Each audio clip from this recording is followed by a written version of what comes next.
السلام علیکم ورحمۃ اللہ۔ آج کا دن میرے لیے بہت خوشی کا دن رہا اور زندگی کے ان چند ایام میں سے ہے جو ہمیشہ یاد رہے گا۔ ہوا یوں کہ آج 24 نومبر 2021 بروز چہارشنبہ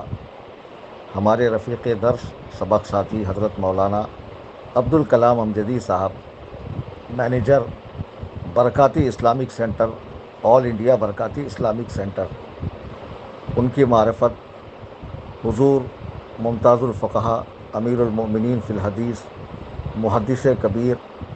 ولی ابن ولی، عالم ابن عالم، فقیہ ابن فقیہ، سیدی سرکار مفتی ضیاء المصطفیٰ امجدی صاحب قبلہ دامت برکاتہم العالیہ سے ملاقات ہوئی۔ میرے ساتھ یہاں سے میرے عزیز شاگرد جناب عبد الرحمن رضوی صاحب عرف بلڈر صاحب میرا روڈ سے تشریف لائے، اور میرے ایک سبق ساتھی حضرت مولانا توکل حسین شریفی صاحب بانی تاج الشریعہ اسلامک سینٹر، اور میرے متبنہ عزیزم عمران رضا حنفی سلمہ ربہ، ہم چار لوگ یہاں سے ممبئی پہنچے۔ کھتری مسجد میں نماز مغرب کی جماعت ہو چکی تھی۔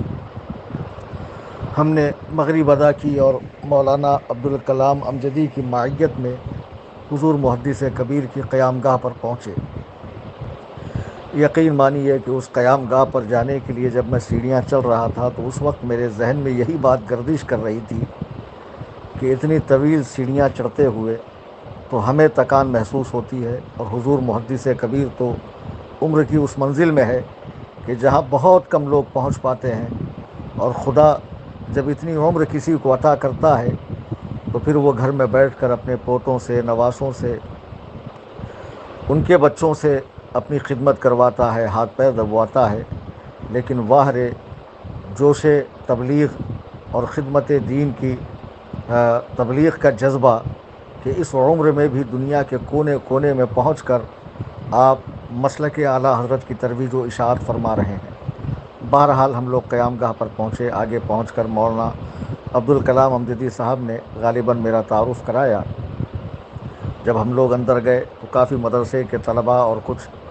مقامی لوگ بیٹھے ہوئے تھے، اور حضرت کے صاحبزادہ گرامی حضرت مولانا محمد ابو یوسف صاحب قبلہ ازہری دامت برکاتہم وہ بھی تشریف فرما تھے۔ تو مجھے بعد میں پتہ چلا کہ یہ حضرت کے صاحبزادے ہیں، حالانکہ انہوں نے بتایا کہ ہانگل میں میری ان سے ملاقات ہو چکی تھی۔ بہرحال چونکہ حضرت کی بارگاہ میں پہنچنے کی خوشی الگ ہوتی ہے، اور یقین جانیے کہ ہندوستان کے بڑے بڑے اسٹیج پر تقریر کرنے والا یہ فقیر اور اچھے اچھوں کا ناطقہ بند کرنے والا،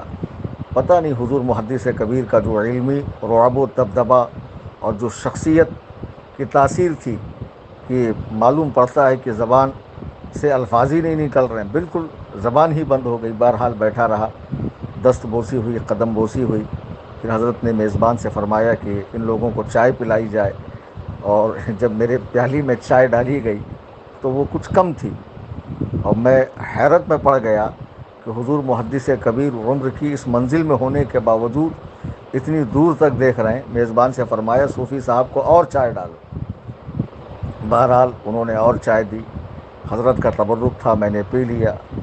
پھر میں نے پروگرام کی تاریخ مانگی، تو چونکہ اب حضرت تشریف لائے ہیں تو جمعہ کو روانگی ہے، اور اس بیچ میں کوئی ایسا وقت نہیں ہے کہ حضرت تشریف لے آتے، تو میں نے بھی زیادہ فورس کرنا ضروری نہیں سمجھا۔ جب بھی کرم فرما دیں یہ ان کے کرم کی بات ہے، اور انشاءاللہ الرحمن اس غلام پر کرم فرمائیں گے، چونکہ یہ فقیر ہمیشہ سے حضور محدث کبیر کے موقف کی تائید کرتا ہے، اور آپ کی ذات پر بھونکنے والوں کو منہ توڑ جواب دیتا ہے، اور دیتا رہوں گا انشاءاللہ الرحمن۔ اور ایک بات مجھے جو اچھی لگی، ویسے تو ہر بات اچھی ہے، کہ چھوٹے چھوٹے بچے بھی آتے تو حضور شفقت سے سر پہ ہاتھ رکھتے،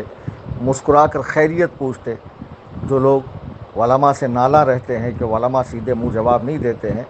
تو پتہ نہیں وہ کس قسم کے عالم کی صحبت میں بیٹھتے ہیں۔ ہمارے بڑے تو ایسے ہیں کہ جو چھوٹوں پر شفقت فرماتے ہیں، اور بالکل خوش اخلاقی کے ساتھ میں حضرت نے اس فقیر سے بھی گفتگو فرمائی۔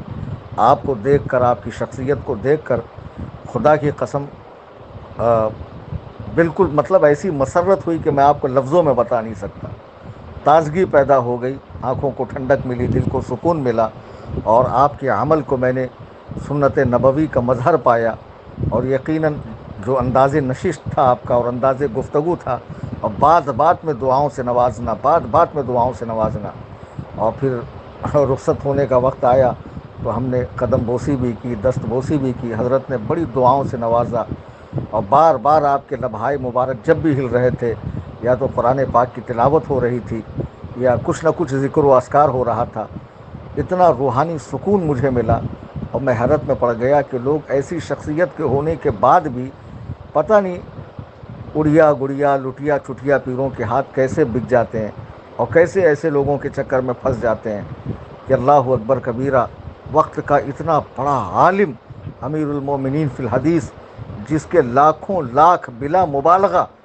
لاکھوں لاکھ شاگرد در شاگرد موجود ہیں،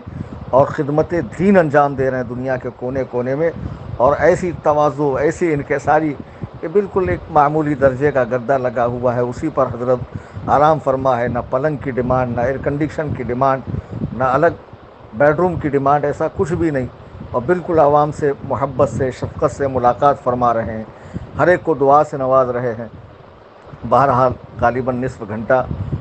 بیٹھا رہا، اور ڈھیر ساری اپنے لیے بھی دعا لی، عبد الرحمن کے لیے بھی دعا لی، اپنے اہل گروپ کے لیے بھی میں نے دعا لی، ہمارے ساتھ جو لوگ جڑے ہیں سنی جمعیت الاحناف میں، حضرت سے گزارش کر کے ان کے لیے بھی دعا لی۔ آخر میں کچھ بات کرنے کی ہمت ہوئی، چونکہ حضرت مسلسل مسکرا رہے تھے، شفقت فرما رہے تھے، تو جو ڈر اور خوف تھا وہ کم ہوا، اور آخر میں چند باتیں میں نے دل کی عرض کی، حضرت نے دعاؤں سے نوازا، اور پھر حضرت سے اجازت لے کر میں رخصت ہونے لگا، اور حضرت مولانا ابو یوسف صاحب قبلہ سے بھی مصافحہ ہوا۔ ماشاءاللہ نوجوان عالم ہے اور بہت خوش اخلاق ہے، اللہ تعالیٰ ان کو حضرت کا سچا جانشین بنائے۔ بہرحال اس کے بعد ہم لوگ نکلے، اور میں اپنی قیام گاہ قصر ابو حنیفہ پر آیا، بہت اچھا لگا۔ میری آپ سے گزارش ہے کہ آپ کے شہر میں جب بھی کوئی بڑا عالم آئے، کوئی دینی رہبر آئے، کوئی پیر طریقت آئے، کوئی سید زادہ آئے جو شریعت مطہرہ کا مسلک اعلیٰ حضرت کا پابند ہو، تو ضرور ان کی خدمت میں جایا کریں، ان سے ملاقات کیا کریں، دعا کی گزارش کیا کریں، اور جو بھی حسب حیثیت آپ ان کو نظر بھی پیش کیا کریں، تاکہ ان کے ذریعے جو مدارس مساجد کی تعمیر اور خدمت دین ہو رہا ہے، خدمت دین ہو رہی ہے، اس کے اندر جو ہے آپ کا حصہ لگ سکے۔ اللہ تعالی ہم سب کو بزرگان دین کا ادب کرنے والا بنائے، اور ان کی بارگاہوں میں بار بار ادب کے ساتھ حاضری دینے والا بنائے، آمین ثم آمین۔ فقیر محمد کلیم حنفی رضوی، قصر ابو حنیفہ، کرلا ویسٹ، ممبئی۔